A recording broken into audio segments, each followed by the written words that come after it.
मामा सो तो नहीं रही? वो तो अभी तक जाग रही है। खाना खा लिया उन्होंने? नहीं, उन्होंने नाश्ते के बाद से कुछ भी नहीं खाया। मैं जब भी तो उनको ये दूध देने जा रही हूँ, कहीं उनका बीपी ना लो हो जाए। लंच भी नहीं किया, खाना भी नहीं खाया। रूसा, मसला क्या है? मुझे क्या पता। क्यों? क्या तुम इस घर का फर्द नहीं हो? फर्द हूँ, लेकिन असद मैं क्या कर सकती हूँ? उनको फोर्स तो नहीं कर सकती ना। कंपनी तो दे सकती हो ना, या वो भी नहीं दे सकती? वो अकेले रह रहकर उदास और डिप्रेस हो रही हैं। मैं अपने काम में फंसा हुआ हूँ, नहीं दे सकता हूँ उन्हें टाइम। क्या मेरी गैर मौजूदगी में तुम एक छोटी सी जिम्मेदारी भी नहीं निभा सकती? असद मैं क्या? तुम दो मुझे ये, और उनके लिए खाने के लिए कुछ लेकर आओ। जाओ। दिस इज सो पेनफुल कि अब मुझे अनम को बुलाना पड़ेगा घर पे, ताकि वो आके मम्मा की केयर करे, क्योंकि यहां इस घर में किसी को परवाह नहीं है उनकी।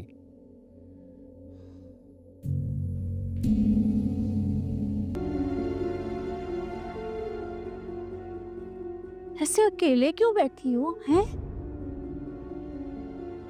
हाँ, ये लोग तुम्हें अपने साथ बिठाना पसंद भी तो नहीं करते हैं ना।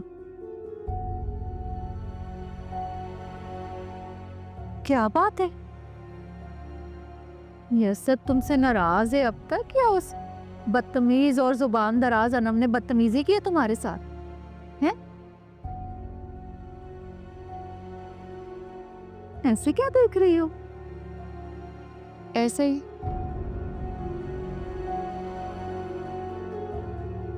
अंदाजा लगाने की कोशिश कर रही थी, मगर लगा नहीं पा रही। किस बात का अंदाजा? हर बात का अंदाजा। खैर, ये बताइए, उस चोर का पता चला जिसने सजल के पैसे चुराए थे? कहाँ कहाँ पता चला चोर का? वैसे उस दिन के लिए ना मैं तुमसे माजरत चाहती हूँ। सज्जल ने तुमसे बदतमीजी की और तुम्हारे कमरे की भी तलाशी ली। देखो, अगर 20-30 हजार रुपए की बात होती ना तो ठीक है, पूरे 20 लाख रुपए चोरी हुए। ये मेरा तो दिल सोच सोच के ना हो है? क्या जरूरत थी तुझे सबसे पहले उरूसा के कमरे में घुसकर तलाशी लेने की? क्या हो गया है?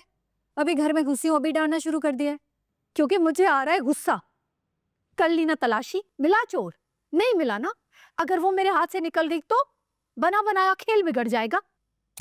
टेंशन ना ले अम्मी, कुछ नहीं होगा। कैसे टेंशन ना लो? अभी तो हंडिया के नीचे आग लगाई, सेक आने लगा है, और तूने मेरा बना बनाया खेल बिगाड़ दिया। और तुझे कुछ पता भी है, असद और उरूसा के बीच में 3-4 दिन से नाराजगी चल रही है। अच्छा, फिर क्या होगा? अभी पहले भी तो आपने अस्मा आंटी और उसके बीच में मिसअंडरस्टैंडिंग क्रिएट की थी ना। कोई फायदा हुआ? क्या हुआ? हाँ, ये फायदा हुआ था कि उरूसा अस्मा को मुंह नहीं लगा रही, और असद बिगड़ा हुआ है उरूसा पे कि मेरी माँ का तू ख्याल नहीं रखती। इतना मजा आने वाला था, रंग में आकर भंग डाल दिया। इससे बेहतर था सबसे पहले तू ज़ैनब के कमरे में घुसती। दूसरी तरफ के मजों के चक्कर में अपनी परेशानी को इग्नोर मत करें अम्मी। उरूसा तो फिर भी आपकी बातों में आके बेवकूफ बन जाएगी। अहमद का सोचें। अहमद, क्या करूं, क्या सोचूं मैं उसका? इसीलिए तुझे कहा था उसे बाहर भेज देते हैं। बाहर भेज दे, बिल्कुल ठीक, ताकि वो बाहर जाके ना हमारे हाथों से बिल्कुल ही निकल जाए, बिगड़ जाए बिल्कुल वो। आप सोचे, यहाँ है वो, हमारी आंखों के सामने है, और हमें नहीं पता कि उसकी क्या एक्टिविटीज है। सोचे बाहर क्या करेगा? आपको पता है क्यों चुराए उसने 20 लाख? बाहर गया ना, हमारे हाथों से जाएगा बिल्कुल। हाय हाय, ऐसा तो ना बोल, मेरा तो दिल बैठ जाएगा। तेरे बुढ़ापे का सहारा है अहमद। आपको खुद को मजबूत करना पड़ेगा अम्मी। सही कह रही है तू। अच्छा, मैं यूं करती हूँ, थोड़ा सख्ती से पूछती हूँ अहमद से कि उसने पैसे क्यों चुराए। हरगिज नहीं अम्मी, ऐसी गलती नहीं करनी है आपने। उन पैसों पे तो आप फातिहा पढ़ लें। आप सोचे कि कोई बड़ा नुकसान ना हो जाए। हमें किसी बड़े नुकसान से बचने की कोशिश करनी है अम्मी। बड़ा नुकसान? जी, अहमद के हिस्से के शेयर्स, प्रॉपर्टी, पैसे। ये तो मैंने सोचा ही नहीं।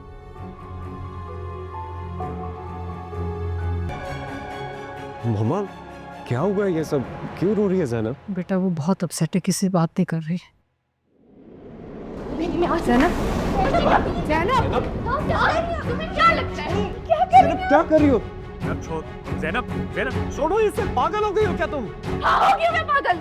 अपनी लिमिट्स में रहो तुम, होश में तो हो तुम। और मम्मा आप कुछ कह क्यों नहीं रही है इसे, चुप क्यों है?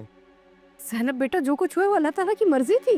आज तक आप यही कह के इसके जब में पर्दा डालती आई हैं। मामा मशवरा देना बहुत आसान है, लेकिन जब खुद पे गुजरती है ना तो पता चलता है। और तुम इस घर में आइंदा नजर आई ना, मैं तुम्हें बस कर दे नवीद भाई, अपनी लिमिट्स में रहे। अगर इसके साथ बदतमीजी की तो मैं बर्दाश्त नहीं करूंगा। नहीं तो फिर क्या करोगे तुम? बस बस खुदा के वास्ते तुम लोग आपस में मत लड़ो। ऐसे ही हम बड़े दुखी हैं सब, एक टेंस माहौल है, आपस में नहीं लड़ सकते हम, प्लीज। और ये सब हुआ किसकी बदौलत है? इस टाइम की बदौलत है। बस कर दो। क्या कर रही हो बेटा?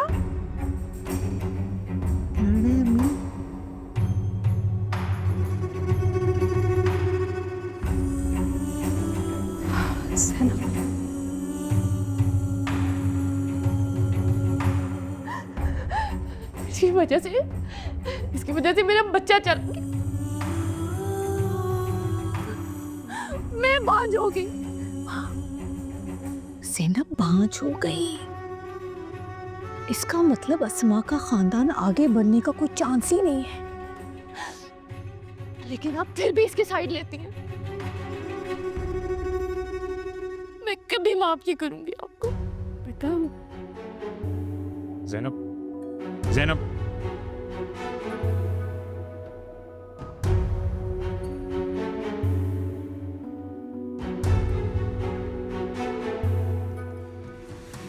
ऐसे अम्मी कितना मजा है अगर रुस्सा प्रेग्नेंट हो जाए अभी। हाँ ज़ैनब के जख्मों पर नमक तो क्या तेजाब गिरेगा, तेजाब।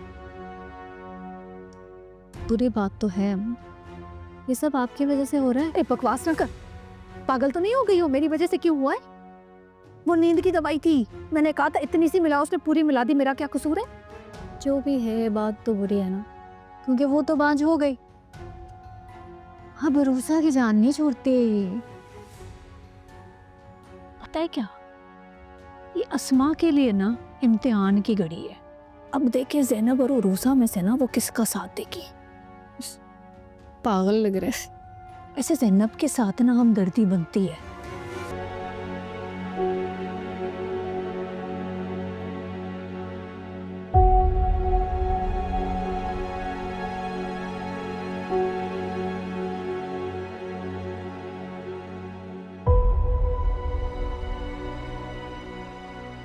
मैं क्या सुन रही हूँ रूसा? ज़ैनब बांझ हो गई है तो बहुत ही बुरा हुआ बेचारी के साथ। अल्लाह तो ऐसा किसी दुश्मन के साथ भी ना करे। वैसे वो तुम्हारा इस घर में जीना दो भर कर देगी अब, क्योंकि वो तुम्हें अपना मुजरिम समझती है। मुजरिम समझती नहीं हूँ, ये मेरी मुजरिम है, और पूरा यकीन है मुझे इस बात का।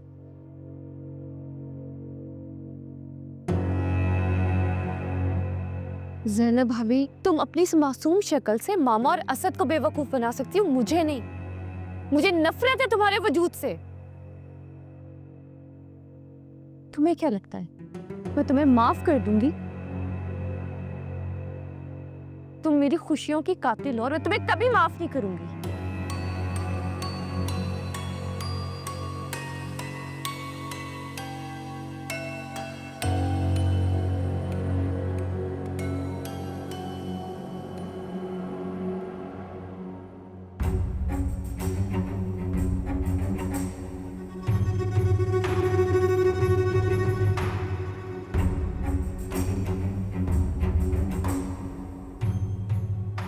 देखो तुम ना मुझे भी अपना दुश्मन ही समझती हो, लेकिन तो मुझे तो हमदर्दी है ना तुझसे, हैं? देख जो हुआ वो तो बहुत ही बुरा हुआ, लेकिन अल्लाह पाक तुझे सब्र दे, हौसला दे।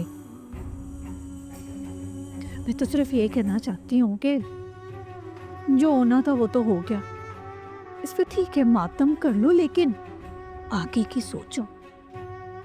बांझ तो हुई है, नवीद तो बाप बन सकता है ना? नहीं, अस्मा तो उसकी दूसरी शादी करा देगी, क्योंकि तुझसे तो वो बदसन हो गई है। तुझसे उम्मीद ही कोई नहीं उससे। बस इतना सोचना है।